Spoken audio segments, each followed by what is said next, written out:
Okay, do you want to go again? Are we on? Yeah, we're on. Okay, so I've taken the gloves off because it was easy for me to use. You don't have to work with, but you don't have to do that, guys. Now, this fatty layer at the end of the chicken wing is a bit tricky, so you tend to have to use the scalpel carefully and just pull it back as you go, so you kind of get an edge underneath to pull back from. But like peeling tape off things. Okay, so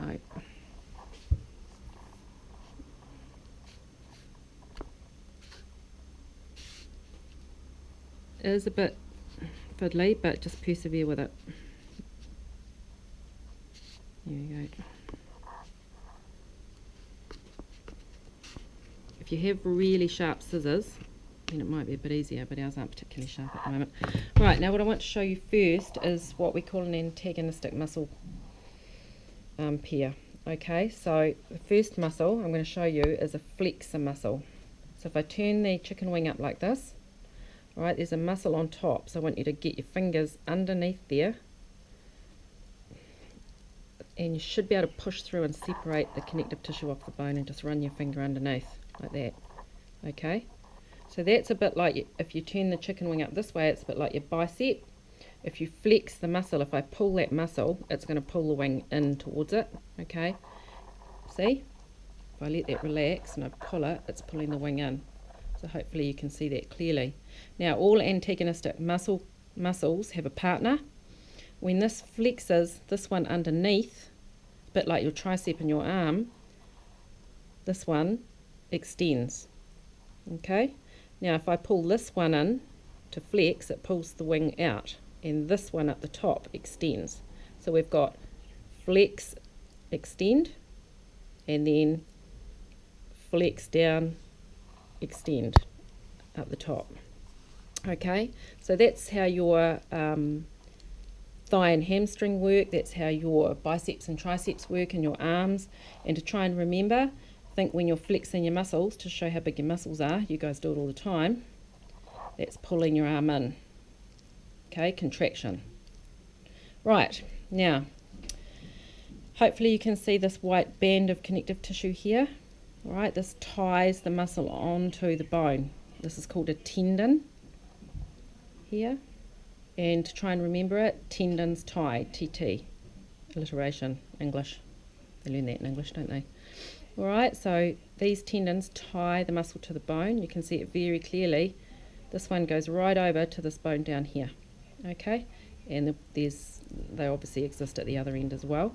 The other thing I want to show you, which you have to actually snap the wing off, is the ligaments. I'll show you some ligament tissue. I'll have to cut away at this a bit. Ligaments link bones together, so they keep your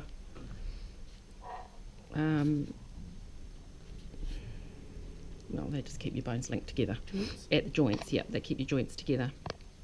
Okay, so I'm going to try and break this chicken wing off and expose that bone area so you can see the ligament tissue. Might have to cut some muscle away.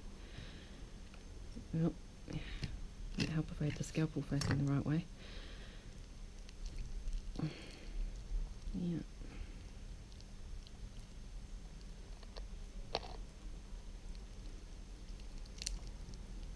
We got it in the other one, didn't we, Diana? Okay, you can see it there. It's this white tissue across here. Okay, that bone was underneath there, but I've busted out. So that white tissue, it sort of spreads around the joint and it keeps your joints together so they don't slip and slide all over the place, or you wouldn't be able to do much. Now, when I get this open properly, you see the end of this bone here.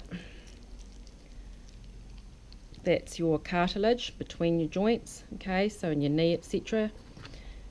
That cartilage is what children have, babies have when they were born, and then it hardens up into calcified bone. Until that happens, and at each of your long bones, you have this soft cartilage, which I can just get the scalpel straight through like that, and that cushions your joints so your bones don't rub together and scrape and have friction. That would be incredibly painful for you, and you would eventually wear your bones down. Also in the joints, like in your knees, you've got a fluid called synovial fluid, okay, in between each bone that helps lubricate those joints and reduce friction. So that's probably about it at the moment for the chicken wing dissection. Is there anything else? I can snap the bone hopefully and show you the bone marrow. Okay, red blood cells are made in your long bones, so any bones that are long, like your femur, etc., in your body. Okay, that's the bone marrow where the red blood cells are produced, and also some white blood cells. Okie dokie.